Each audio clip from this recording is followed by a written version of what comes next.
Hello, everyone, and welcome to this week's Culture Report. I'm Antonia Velez. President Donald Trump is getting a boost from more Republican states in his efforts to take over the Washington, D.C. Police Department. An estimated 1,900 National Guard troops are being deployed in total from 6 Republican-led states. The Trump administration maintains that this order is necessary to crack down on crime. That's despite law enforcement data showing the number of violent crimes are lower so far this year than they were last year at this time. The move has been met with much protest of, quote, free D.C. In the meantime, Trump already hinted in replicating his approach in D.C. to other cities like Chicago and Baltimore. I sat down with 9 News legal expert Whitney to talk about Trump's order and his legal limitations. Whitney, thank you so much for joining us today. Sure. I think a lot of people are asking, A, is this legal? And B, what are the legal limitations of what the National Guard's role is in these situations? Right. Well, there's 2 separate situations here. There's the takeover of the Metro Police, the local police, and then, of course, bringing in the National Guard. And as an initial matter, I think the takeover of the D.C. Police is actually probably lawful. Because he declared this emergency and he's saying, hey, this crime is out of control, which I think was somewhat arbitrary. He does have the authority to do so for up to 48 hours or 30 days. And so that's essentially what he's saying, is that he's doing it for 30 days. Beyond that, it has to be a joint resolution of Congress. And so whether he gets that or not, or whether he tries to extend that, I think in some of his press conferences he said he's trying to extend that. Now, with respect to the National Guard, yes, you can bring in the National Guard, and because the National Guard is governed by governors of the states, and D.C., of course, doesn't have a governor, he does have direct control of the National Guard. But there's a federal statute, the Posse Comitatus Act of 1878, that says federal troops are very limited in terms of what they can do. It's very much discouraged in the case law and just, I think, the public sentiment to have troops in these kind of domestic settings. So both of the situations he probably can do right now, but it's very limited in terms of how long he can do it and the extent of what those forces can do. That makes sense. And from what we've seen so far, in your opinion, have these legal regulations and guidelines been followed so far? I guess yes, with respect to the yes and no. Yes, with the home rule in terms of taking over the D.C. police, although they immediately filed a lawsuit to prevent, because he had taken out the chief of police. Mm-hmm. And so they filed a lawsuit and he lost that. And so the chief of police is still in power and still really in control. So with respect to using the D.C. police, I think for that 30 days, he probably does have the right. But with regard to the National Guard, now I think that's probably an abuse of power. And there's a lawsuit related to that as well, because really the military is not trained for civilian law enforcement. And it's really discouraged. They don't understand the nuances of controlling. They don't understand, the military is really all about force. And so here, I don't think, and what's interesting is there wasn't really this need. He said, well, crime is out of control, but violent crime in D.C. is its lowest it's been in 30 years. It went down 26% last year. So this notion that the crime rate justifies it, I don't think there's a basis for that at all. And I think they'll probably lose as that lawsuit goes forward on that front. Yeah, and thank you for bringing that up, because I was just going to ask you about that. So this comes after Trump signed an executive order after declaring a quote-unquote crime emergency, claiming that Washington is experiencing really high crime rates. Yes. However, those very rates are being there's a back and forth there. Yes. Some people are saying that they're being exaggerated or misstated, or yes, that there's been a decline, like you said, since the post-pandemic peak, I think in 2023.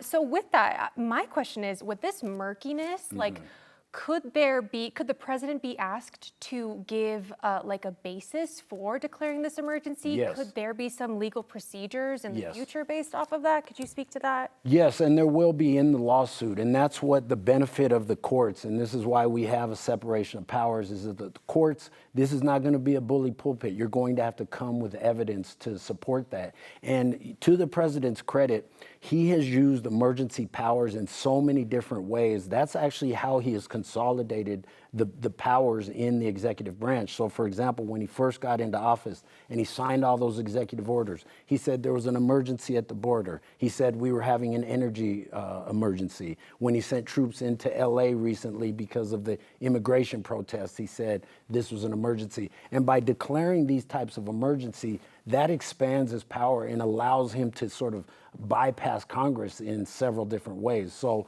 to his credit, that's been an effective political tool. From a legal perspective, no, I don't think he's going to prevail, because when you look at the crime, you say, okay, where was the jump in crime? Where was the need for these federal troops? I mean, the last time he used it was in the George Floyd protest. Of course, in January 6th, everybody was calling for him to do so, but he was reluctant to do so. So those arguments are really, I think, illogical in the sense of, hey, you had January 6th where there was absolute violence. Here you have D.C. where the violence is going down and you arbitrarily call for it. And this also really calls into notion the idea of states' rights, because it's Republicans and conservatives and the Trump administration that was really highlighting these states' rights. That's why Roe v. Wade was overturned. And they said, well, it's up to the states to do what they want. But then in this instance, you're sending in troops into LA, for example, where they didn't want them. Governor Newsom challenged it, actually filed the lawsuit. First time in 60 years that troops were sent into a state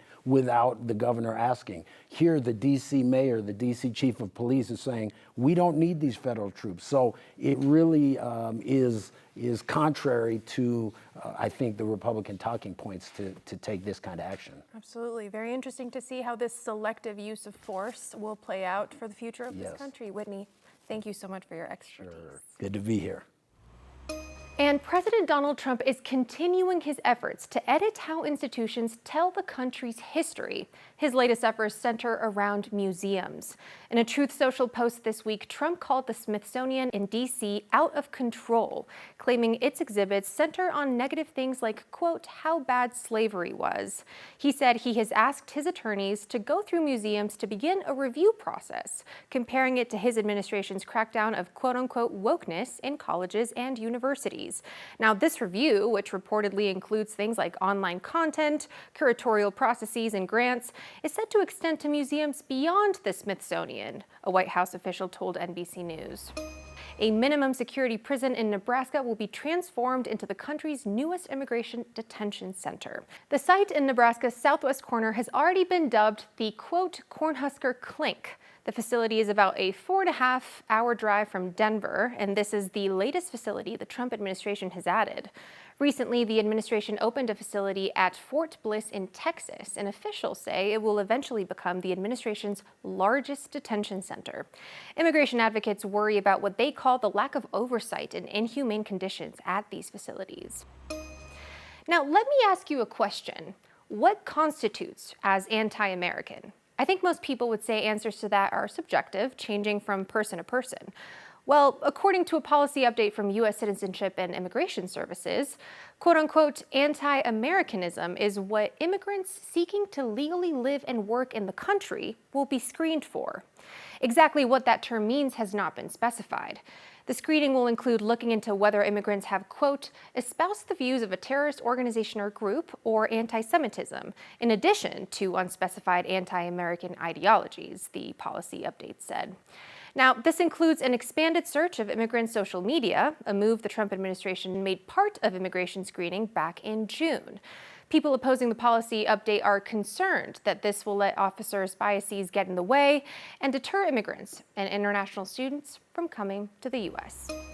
And Colorado is joining a lawsuit that marks the 35th time the state sues the Trump administration.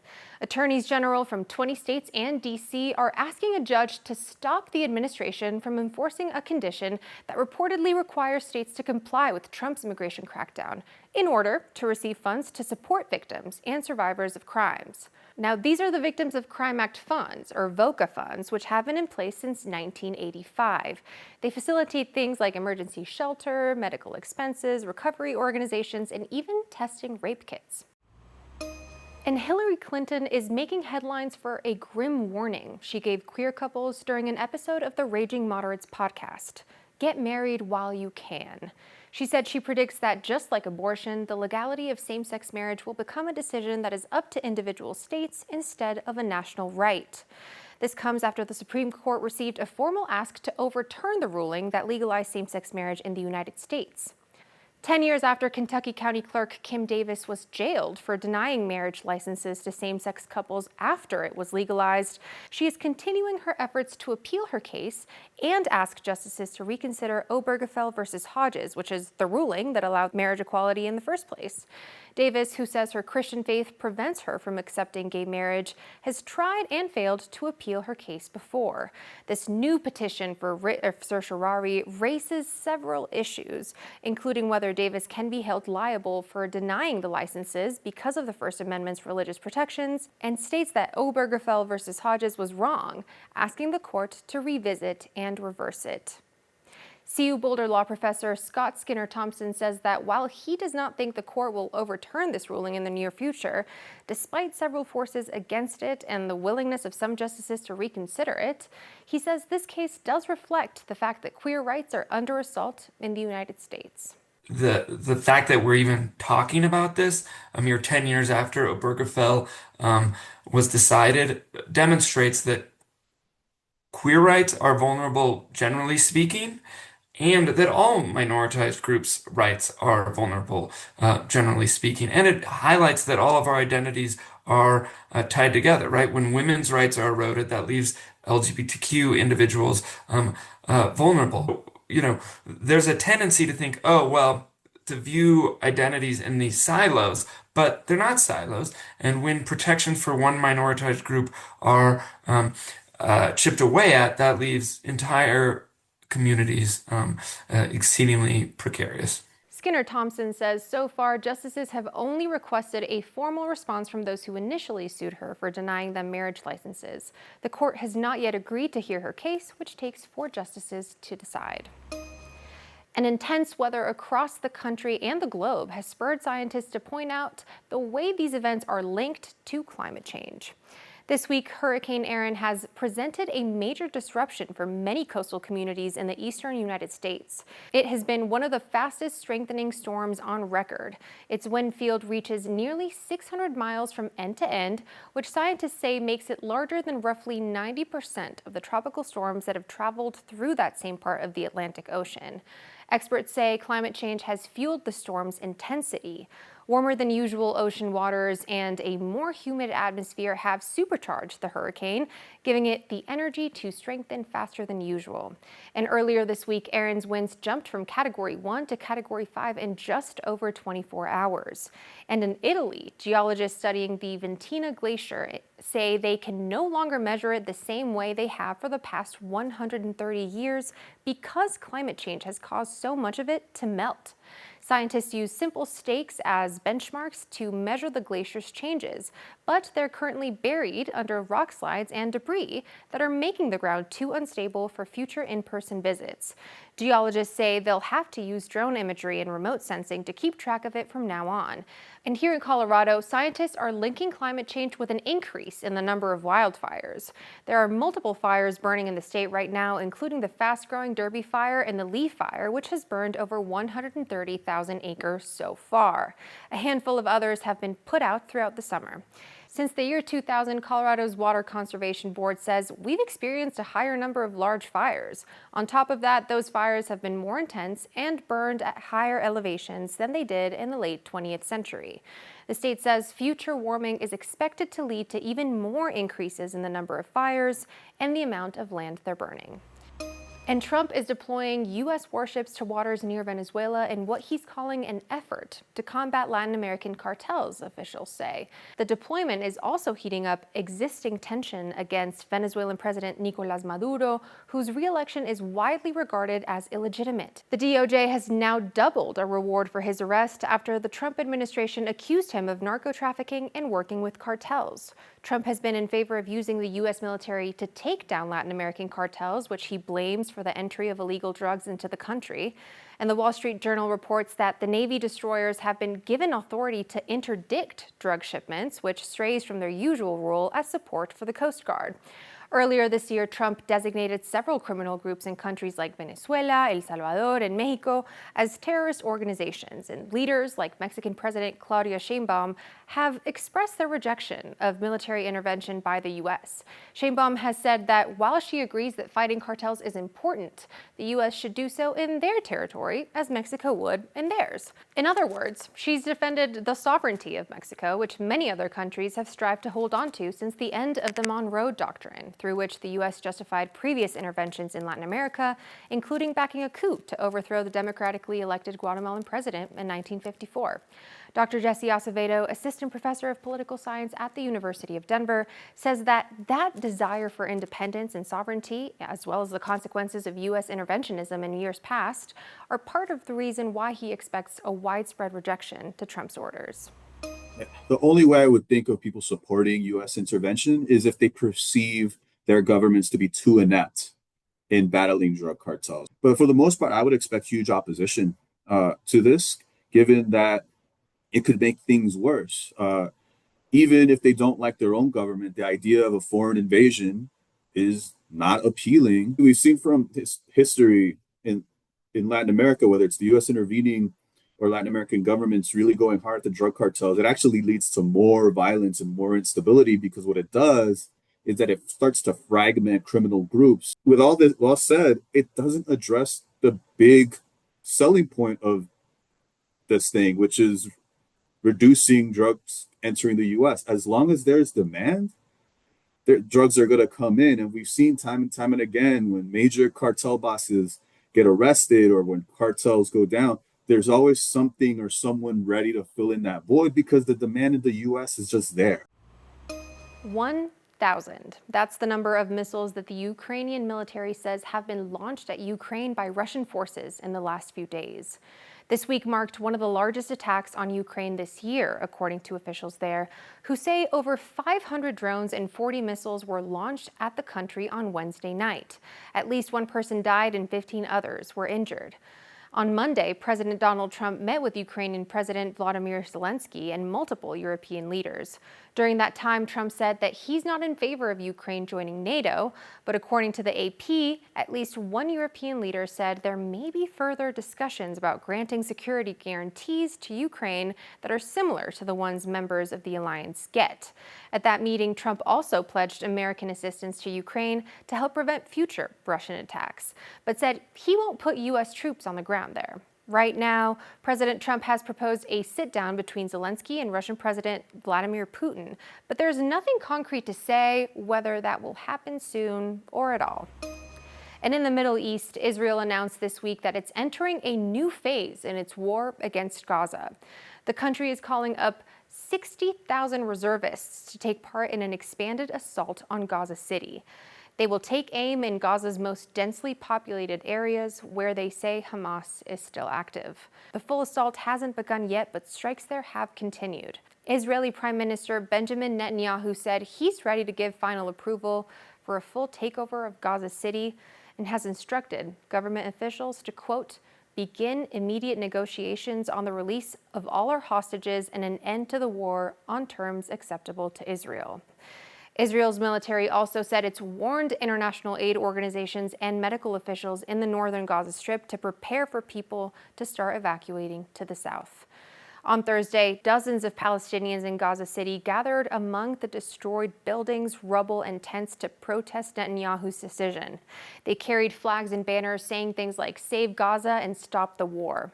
The people there say this has gone on for long enough. Reports from multiple outlets say so far, over 60,000 Gazans have been killed since Israel started its offensive against Gaza in 2023. And there has recently been some positive news for the Palestinian community. For the first time ever, Palestine will be represented at the Miss Universe pageant. Beauty queen Adine Ayoub will be the first woman to represent her people a couple months from now, in November. Now let's hop into our good news of the week. A Denver brewery is taking its support for Ukraine overseas. Long Table Brewhouse in Park Hill has partnered with Pravda Brewing in Western Ukraine for years, brewing their recipes in Denver and donating proceeds to those affected by the war.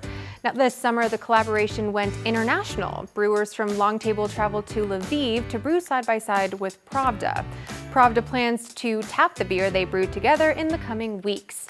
Long Table plans to brew the same recipe here in Denver within the next 6 months. And a unique film festival that highlights diversity is coming to Colorado. The Colorado Diasporic Film Festival will take place August 28th.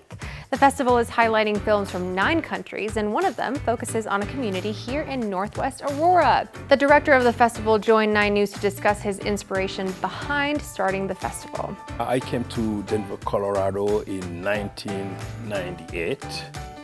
And I realized that there was a lot of immigrants like myself, and I just wanted to see movies from where I came from, and I couldn't find that.